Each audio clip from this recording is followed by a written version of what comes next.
Guía, buen día, saludos a todos. Vamos a hablar de un libro que es una compilación. Muchas veces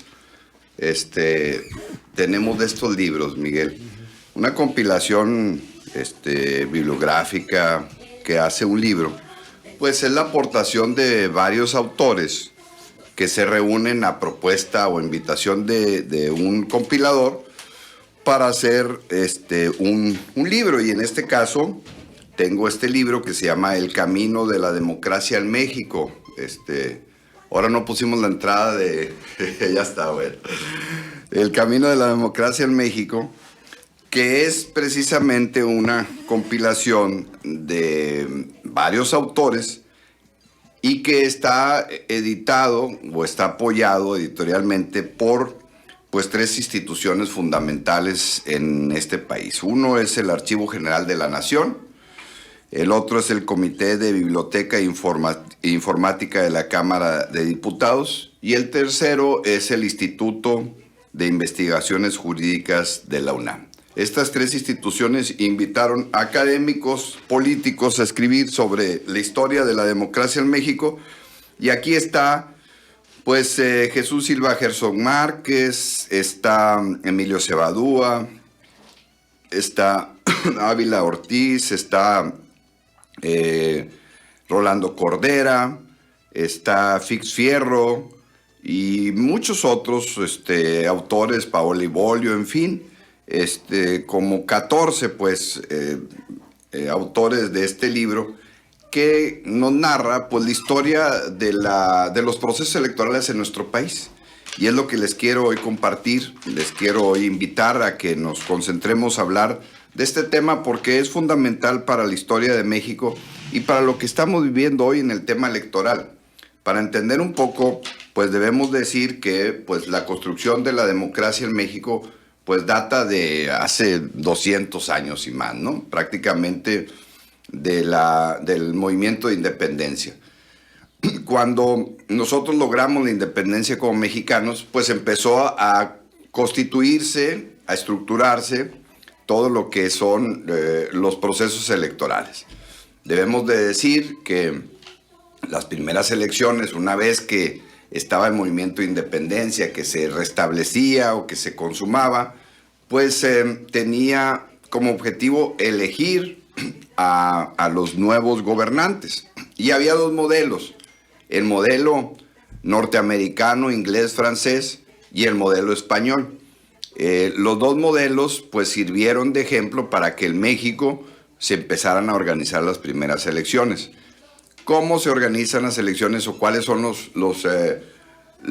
las partes pues de un proceso electoral? Pues primero tiene que haber un órgano electoral, o sea, alguien que organice las elecciones, un instituto, una estructura, y luego tiene que haber una ley, es decir, una serie de reglas, de reglamentos que diga con claridad cuáles van a ser las condiciones para que la gente pueda expresar su voto. Y luego también tiene que haber pues una estructura territorial, una estructura en donde haya unas mesas receptoras o casillas receptoras donde la gente acuda a votar y electorales. Eso así en síntesis es el proceso electoral. Bueno, en México, en la historia, en esta construcción de la democracia, pues empiezan sus autores a decir que, bueno, pues desde la antigua Grecia, desde Pericles, siempre en todas las sociedades se pusieron de acuerdo para ver quién era el que gobernaba y quién era el que iba a tomar las decisiones. Entonces, desde hace más de 2000 años, siempre hubo varios sistemas o varias ideas de organizar el acceso al poder. Primero decía, por ejemplo, Platón, pues que deberían de llegar los más preparados, ¿no? Que los que deberían de gobernar eran los que tenían mayor preparación académica. Y así hubo muchas tendencias y muchas ideas en el mundo, hasta que se llegó a que la democracia, que es este sistema de gobierno y más bien es un sistema de vida, y pues si uno va a la raíz etimológica de lo que significa la democracia, pues significa la participación del pueblo o la participación de la ciudadanía en los asuntos de gobierno. Ese es el sentido fundamental de la democracia, que hay que decirlo no se agota con el proceso electoral, sino que sirve para que la gente siga participando todo el año en los temas de los gobiernos. Entonces, en la historia de México, pues vemos que en los primeros momentos después de la independencia, pues había un sistema electoral muy parecido a lo que hay en Estados Unidos y como una copia en España, un sistema indirecto, es decir, la gente votaba por representantes que iban a un consejo nacional, incluso la gente votaba en las iglesias y votaba en los municipios y había pues votos indirectos, es decir, un número de personas representaba un distrito o una comunidad. Y luego ese representante iba a una asamblea nacional. Es decir, no había un voto directo. Y el voto que se da en el siglo XIX en México, básicamente era un voto cantado. O sea, tú podías ir a un lugar donde está emitiendo el voto y a voz alzada, públicamente, decías, yo voy a votar por Porfirio Díaz o por Benito Juárez o por Sebastián Lerdo de Tejada o por Antonio López de Santana, que entre paréntesis, y aquí lo denota en el libro, fue 11 veces presidente de la República. Ese sistema permitió que muchos presidentes pues repitieran en su gobierno. Tuvimos entre 1821 a 1860 pues más de 50 presidentes de la República y que incluso pues repitieron 2 o 3 veces, o Antonio López de Santana, que fue 11 veces presidente de México. Entonces no había una estructura electoral como la que ahora conocemos. Entonces se postulaban y la forma de manipular o de organizar las elecciones pues estaba muy ad hoc o muy acorde al sistema político que en ese tiempo prevalecía. Entonces había una debilidad institucional en ese sentido y pues por ejemplo había limitaciones para votar de edad y también ya había requisitos para ser diputado, senador, ya había requisitos de edad incluso que prevalecieron durante más de 150 años. Por ejemplo, para ser senador se requería tener 35 años. Artículo que se modificó hace 13 años y ya lo bajaron a 30 años para ser presidente de la República igual. Entonces, ese sistema de los requisitos para ser candidatos prevaleció durante mucho tiempo, pero lo que duró también fue este sistema indirecto y en donde no había pues se crecía en el voto, por ejemplo, y no había un órgano electoral independiente, todo lo organizaba el gobierno. Así pasó el siglo XIX y luego en el XX, cuando ya empezaron a nacer los partidos políticos, pues ya empieza el sistema electoral, y aquí lo van narrando los autores, a tener una estructura pues un poco más formal, un poco más académica, en donde ya los partidos políticos, que son entidades de interés público, así lo dice la Constitución, y que en los partidos políticos en el siglo XX, antes y después de la Revolución, pues era, por ejemplo, el Partido Católico Mexicano o el Partido Nacional Reeleccionista o Partido Nacional Antireeleccionista, porque en la bandera de Porfirio Díaz, de Benito Juárez, de Sebastián Lerdo de Tejada, fue en su tiempo la no reelección. Y luego, pues, cuando ellos estaban en el poder, querían la sí reelección.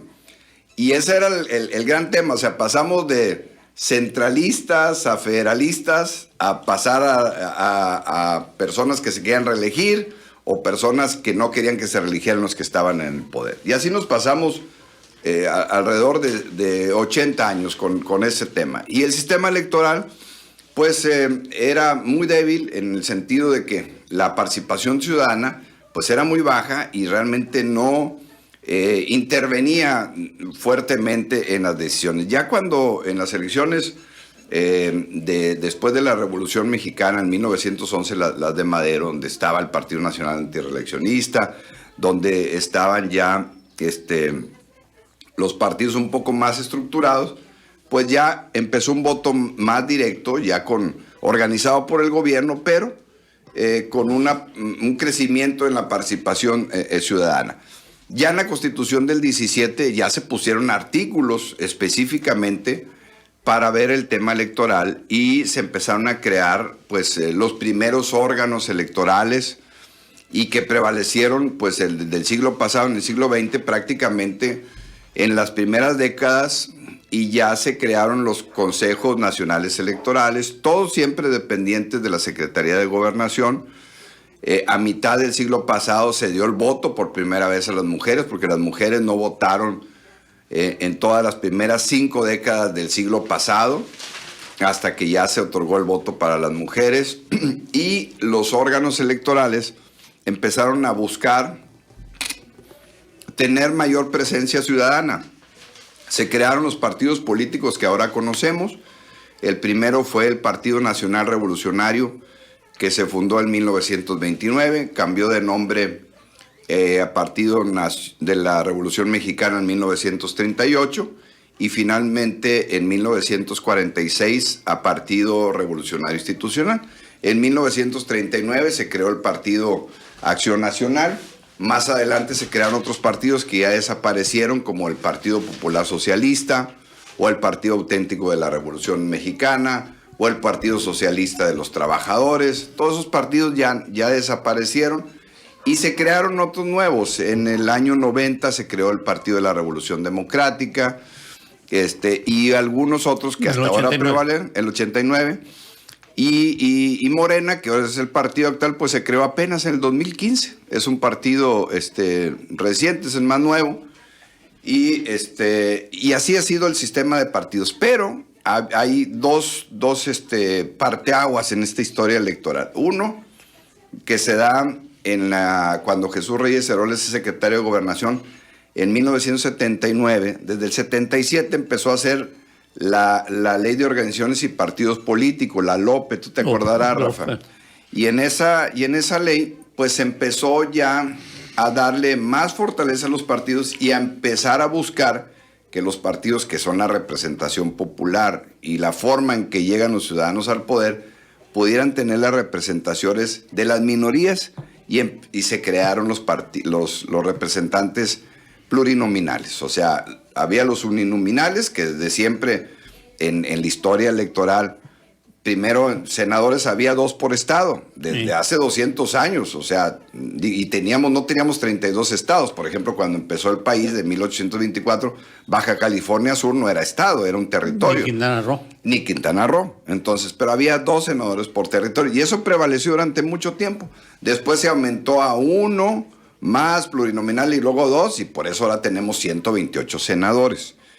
Las representaciones por distritos siempre han prevalecido. Ahorita tenemos 300 distritos electorales federales en el país y tenemos 200 representantes de representación proporcional. Los otros son de mayoría relativa. Y así se han conformado las cámaras, pero en la Ley de Organizaciones Políticas de la LOPE, ahí se empezó a hablar por primera vez de esa representación proporcional. Exactamente, proporcional. Y empezaron las cámaras y los ciudadanos a tener más presencia en los congresos locales y federales. Y ya el otro parteaguas o otra división se da en 1990 con la creación del Instituto Federal Electoral.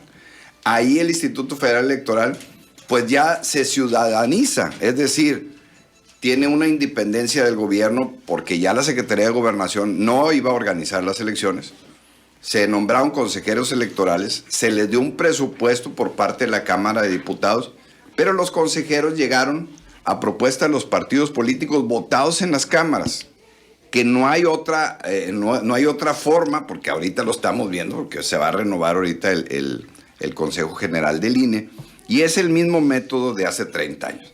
A propuesta de partidos políticos, bueno, ahora han añadido que a propuesta del presidente de la República o a propuesta de la Corte, pero finalmente el filtro son las cámaras y ahí es donde se vota quiénes son los consejeros. Ese INE o ese IFE, que ahora le cambiamos de INE, tuvo 4 leyes después que ya ahora se redujeron, pero básicamente en esta historia del sistema electoral de un sistema de administración electoral de gobierno pasó a un sistema electoral ciudadano. Pero fíjate, y en ese sentido, sí. Déjame decirte algo, Ramiro, que yo no entiendo.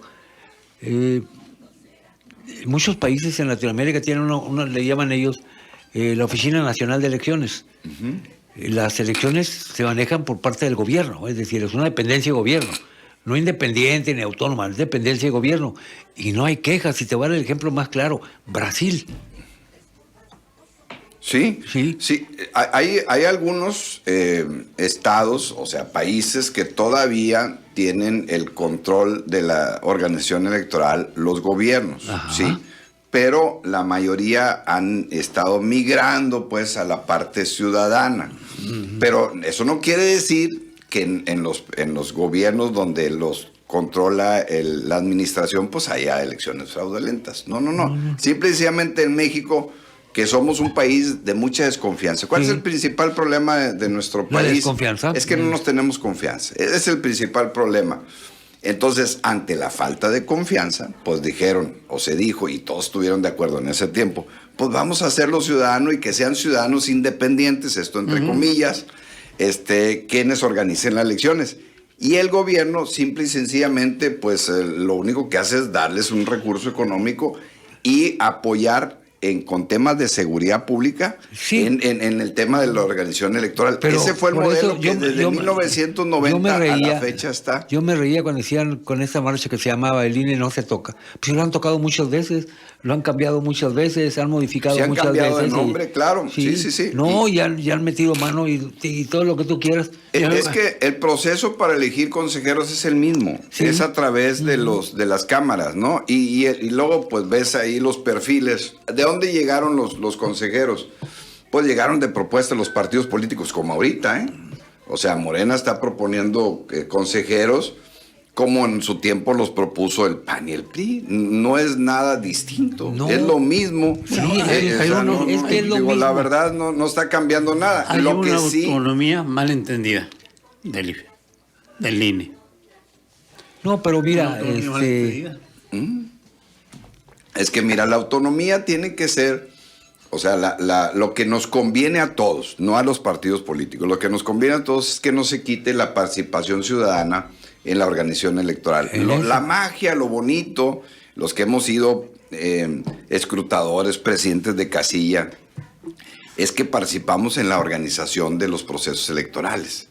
Desde el momento de que tú sales insaculado, que fue un buen sistema, de acuerdo a tu fecha de nacimiento, y que tú estás en la casilla, que no representas un partido político, representas a un instituto nacional electoral, otra vez, y que tú estás recibiendo los votos, porque ahí se ve la claridad. Tú recibes los votos y tú los cuentas, el presidente, el secretario y los escrutadores. Ahí está la magia, eso es lo excelente del instituto, y es lo que no debemos de perder, porque son los ciudadanos los que cuentan los votos, no son los partidos políticos, no son los candidatos, sino es el gobierno, sino los ciudadanos, y los ciudadanos llenamos un acta y ponemos ahí cuántos votos sacó tal candidato, cuántos el otro. Eso es lo que no debemos de perder. Y eso es lo que tenemos que defender. Aunque no se respeten. Mira, si el nombramiento de los consejeros y eso pasa por las cámaras, los diputados no les conviene porque los diputados pertenecen a un partido político y salen beneficiados del... Ahora, también te tengo que decirte algo, Ramiro. A veces me hace kafkiano que quiera hasta personas que no tengan ninguna relación con un partido político, que no tengan una ideología. Oye, por ley debemos de participar en política todos los ciudadanos, hombre. Claro, y además... Es absurdo eso. Yo siempre he dicho que la política es tan importante que no hay que dejársela solo a los políticos. Y nadie puede decir, es que yo soy apolítico. Les digo, no, eso no existe. Eso no existe. Tú puedes ser apartidista, eso sí, que no estés de acuerdo con ningún partido político. Pero es imposible que alguien pueda ser apolítico, porque a menos que viva en una montaña.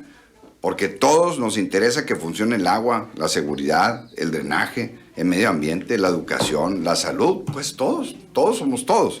Entonces, el sistema electoral sirve para eso, porque cada vez que hay elecciones, al menos la gente se pone a pensar y revisa la actuación del gobierno actual, de los gobiernos pasados, de los candidatos, escucha propuestas. Analiza, Claro, sí, y sirve porque entonces incrementa la democracia, que es la participación ciudadana, pero lamentablemente eso solamente llega a la cúspide, al pináculo, cuando hay elecciones, cuando debería de ser siempre, que ese es el tema, ¿no?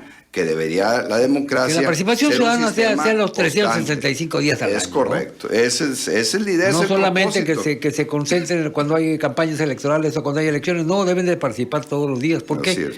Porque vivimos en sociedad, hombre, y eso no lo podemos quitar. Tenemos Es que correcto. participar en las decisiones colectivas, sin duda alguna, porque los que nos afectan, nos benefician, son a los ciudadanos. Sí, así Se es. acabó, tan exactamente, simple sí. como eso, ¿no? Y en la medida que participemos y que se incremente el conocimiento electoral, del funcionamiento del gobierno, de seguimiento de la política pública, pues vamos a ser personas con mayor conocimiento y mayor cultura cívica, que es importante, y cultura democrática. Entonces, el sistema electoral sirve para eso, precisamente. Y IFE o INE ciudadanizado con participación de la gente, eso es lo valioso, eso es lo que tenemos y debemos de defender. Más que defender al INE, lo que debemos de defender es que si los ciudadanos ya estamos en la participación y organización de las elecciones, a los ciudadanos, por eso te digo, eso es la esencia. Entonces, por eso estoy haciendo este recorrido, esta narrativa de este libro, de un modelo en donde no había participación ciudadana, en donde todo lo organizaba el gobierno desde hace 200 años, a un modelo en donde le dijeron al ciudadano, oye, ayúdanos a organizar, a participar, a contar, a verificar. Pues ese es el mejor modelo. No quiere decir que el gobierno no debe estar atento. El gobierno tiene que cuidar y coadyuvar con el tema de seguridad pública. Pero los ciudadanos tenemos el poder para estar organizando y viendo y decidiendo quién es el que nos debe de gobernar. Eso es lo importante. Y esa situación no ha cambiado. No, ni se debe de pretende cambiar, ni mucho menos. Es correcto, exactamente. Porque luego salen con que no, que no, es en serio, son, ¿cómo te diré? Bueno, es que hay una desinformación garrafal en este Es sentido. correcto. Y sirva pues este libro, El Camino de la Democracia en México, para que se interese y nos interesemos. ¿El autor? Pues son varios Bueno, autores. sí, pero son ¿quién varios. compiló? Mira, es el Archivo General de la Nación, el Comité de Biblioteca de la Cámara de Diputados y el Instituto de Investigaciones Jurídicas del UNAM. No, interesante. así es. Los tres son instituciones muy serias y respetables.